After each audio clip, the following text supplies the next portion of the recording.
Flexibility. اور پھر آگے جو فرمایا اس میں اللہ کا کمپلیٹ ہر قانون کے سلسلے میں دستور ہے یرید اللہ بکم اليسر ولا یرید بکم العسر.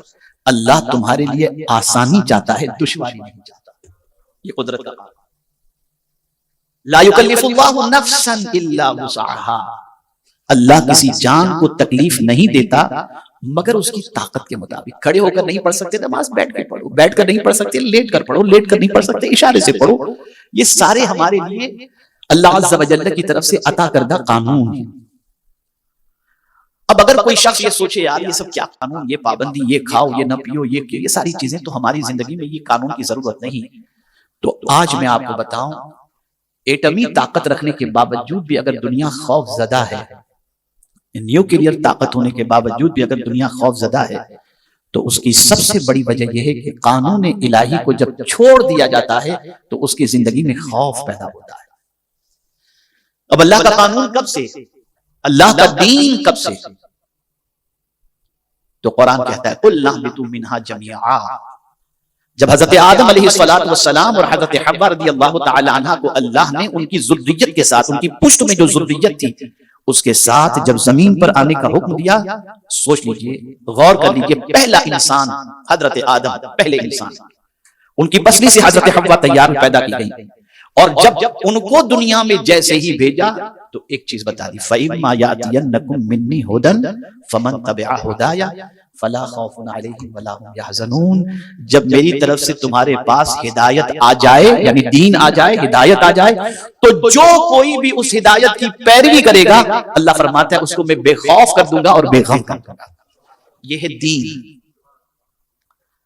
جس کسی کی زندگی کے اندر دین آ جاتا ہے اور وہ دین کا پیروکار بن جاتا ہے تو اس کی زندگی سے سب سے پہلے اللہ جو چیز کو نکالتا ہے وہ فیوچر کا خوف اور پاسٹ کا غم. یہ دو چیزوں سے اس کو انسان اللہ عز و جل بری کر دیتا ہے. آج اگر دنیا خوف زدہ ہے تو ذاتی قانون کو فالو کرنے کی بجائے قدرت کے قانون کو فالو کرنے سے آدمی کبھی خوف زدہ ہوتا ہی نہیں ہے، بلکہ قدرت کے قانون کو فالو کرنے والا انسان جہاں کہیں بھی ہو اس کے دل کے اندر اللہ اطمینان داخل فرما دیا کرتا ہے. اسی لیے اللہ نے جس کسی کو ولایت عطا فرمائی اور اپنی دوستی کا تاج عطا فرمایا، اور ولی وہی ہوتا ہے جو دین کو فالو کرنے والا. تو کیا چیز ان کی زندگی سے نکال دی؟ تو فرمایا الا ان اولیاء اللہ لا خوف علیہم ولا هم يحزنون. آگاہ ہو جاؤ، اللہ کے ولیوں کو نہ کوئی خوف ہوتا ہے نہ کوئی غم ہوتا ہے، اس لیے کہ وہ پوری زندگی جو گزارتے ہیں اپنی طبیعت کے مطابق نہیں، نبی کی شریعت کے مطابق گزارتے ہیں. تو اللہ ان کی زندگی سے خوف کو نکال دیتا ہے، ان کی زندگی سے غم کو نکال دیتا ہے. میرے پیارے آقا صلی اللہ تعالی علیہ وسلم کے پیارے دیوانوں، آپ ذرا سوچو کہ اس وقت قرآن کا ماننے والا، دین کا ماننے والا پوری دنیا میں جتنا خوف زدہ ہے، کوئی اور قوم اتنی خوف زدہ آپ کو نظر نہیں آئے گی. اس کا ریزن کیا ہے؟ دین کے فالوور نہیں. اور ہم نے اپنی زندگی میں دین کو وہ پرائیورٹی نہیں دی جو دین کو پرائیورٹی دینی چاہیے، بلکہ بڑی معذرت کے ساتھ عرض کروں گا اب تو کھلے عام دین کی دھجیاں اڑانا یہ آج اس دین کے ماننے والوں کا کردار بن چکا ہے. اب سوال یہ پیدا ہوتا ہے، سوسائٹی کے اندر بہت سارے لوگ ہیں، عالم بھی ہیں، مفتی بھی ہیں، غریب بھی ہیں، فقیر بھی ہیں، پولیٹیشین بھی ہیں، بزنس مین بھی ہیں، سب طرح کے لوگ دنیا میں موجود ہیں. لیکن جب ہم جائزہ لیتے ہیں کہ دین کو فالو کرنے والے کتنے لوگ ہیں تو ہمیں چند نظر آتے ہیں، اور میکسیمم تعداد ان لوگوں کی نظر آتی ہے جو دین کو فالو نہیں کرتے.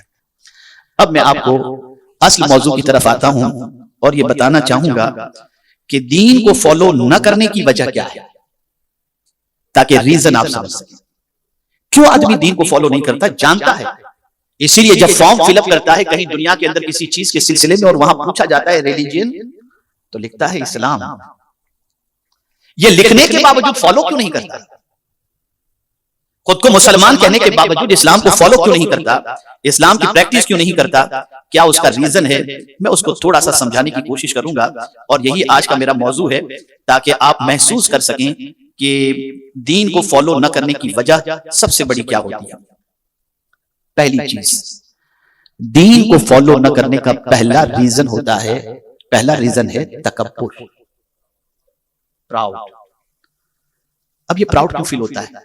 غور سے سنیے گا، بڑی تحقیق کے ساتھ انشاءاللہ جو میں نے مطالعہ اپنے اعتبار سے کیا ہے اس کا لب لباب آپ کے سامنے پیش کرا۔ تکبر، آپ مسجد میں زیادہ تر دیکھیں گے تو غریب آپ کو نظر آئے گا۔ امیر تو 2 رکعت کے لیے مصلی کاندھے پر جمعہ کو لٹکا کر کے آ جاتا ہے، 2 رکعت پڑھا اور بھاگا، اور وہ دیندار کو بھی دیکھتا ہے تو حقارت کی نظر سے دیکھتا ہے۔ آخر وہ دین کی طرف کیوں نہیں آتا؟ وہ دین کے قانون کو کیوں فالو نہیں کرتا؟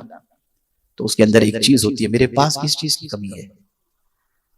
جس کے پاس کچھ نہ ہو وہ دین کو فالو کرے، میرے پاس تو سب کچھ ہے، مسجد میں وہ جائے، آستانوں پر وہ جائے، یہ سب وہ کرے جس کے پاس کچھ نہ ہو، میرے پاس تو سب۔ پراؤڈ۔ اب پراؤڈ کا انجام کیا ہے اسے سمجھیں۔ ایک ہے پراؤڈ اور ایک ہے گلٹی۔ کہیں دین کو فالو کرنے کے اندر آدمی گلٹی فیل کرتا ہے، ارے یار دنیا کیا سوچے گی، یہ سوچتا ہے، ارے یار مجھے بیکورڈ سمجھے۔ ایک مائنڈ سیٹ کیا جا رہا ہے پوری دنیا کے اندر کہ دین کو فالو کرنے والا انسان بیکورڈ اور دین کی دھجیاں اڑانے والا انسان اپر کلاس کا اور ماڈرن سمجھا جاتا ہے۔ اس کو ایک ایگزامپل کے ذریعے سمجھاؤں گا تو بات سمجھ میں آ جائے گی۔ جس قوم کا مزاج دین کے سلسلے میں یہ بن جائے کہ میں اگر دین کی پریکٹس کروں گا تو پتہ نہیں لوگ مجھے کیا سمجھیں گے، اور اس کی وجہ سے وہ دین کو فالو نہیں کرتا بلکہ دین کو فالو کرنے کے اندر شرمندگی محسوس کرتا ہے، تو وہ دین کی دعوت دوسروں تک کیسے پہنچائے گا؟ ایگزامپل کے ذریعے میں آپ کو بتاؤں، آپ بہت بڑے لوگوں کے ساتھ بیٹھے ہوئے ہیں اور آپ کو پانی پینا ہے، آپ کے ذہن کے اندر بات آتی ہے کہ بیٹھ کر 3 سانس میں پانی پینا حضور کی سنت ہے، لیکن بلینر ملینر بزنس مین سب موجود ہیں، آپ کے ہاتھ میں گلاس آیا، آپ نے ان بلینر کو دیکھا کہ وہ کھڑے ہو کر پی رہے ہیں، تو آپ سوچیں گے یار میں بیٹھ کر پیوں گا تو لوگ کیا سوچیں گے؟ آپ نے لوگوں کا خیال کیا، نہ مدینے کے تاجدار کا خیال کیا، نہ اللہ کا خیال۔ اور یہ جو اندر سے احساس شرمندگی جو پیدا ہوا، یہ دین کے ختم ہونے کی علامت ہے۔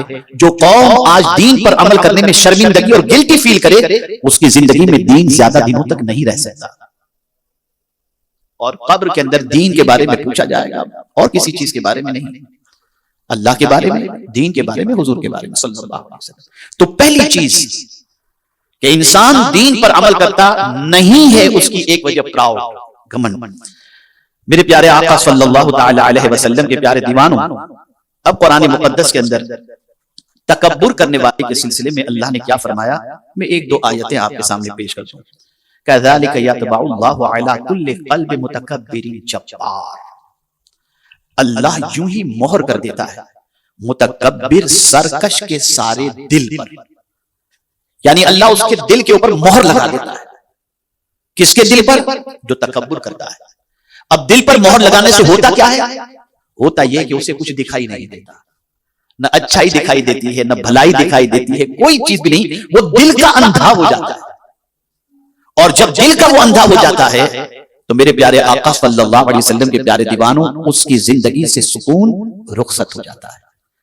اس لیے اگر آپ میری بات سے اتفاق رکھتے ہوں گے، اور یقیناً میں جو بات عرض کروں گا اس کی وجہ سے آپ اتفاق کریں گے بھی، کہ میکسیمم نیند کی گولی اس کو لینی پڑتی ہے جو دین کی زیادہ دھجیاں اڑاتا ہے۔ بہت کم علماء، بہت کم دیندار ایسے ملیں گے جن کو رات کو سونے سے پہلے نیند کی گولی لینے کی ضرورت ہو۔ زیادہ تر وہ لوگ نیند کی گولی لیتے ہیں جن کے پاس بہت کچھ ہے لیکن سکون نہیں۔ پیارے دوستو، امید ہے آپ کو یہ بیان پسند آئے گا، تو ویڈیو کو لائک کریں اور اپنے دوستوں میں رشتہ داروں میں شیئر ضرور کریں تاکہ ان کے عمل میں اضافہ ہو سکے اور ثوابدار حاصل کر سکے۔ اور اگر آپ نے ہمارے چینل کو سبسکرائب نہیں کیا تو چینل کو سبسکرائب کر لیں اور آل بٹن پر کلک کر دیں۔ ملتے ہیں اگلی ویڈیو میں۔ السلام علیکم ورحمۃ اللہ وبرکاتہ۔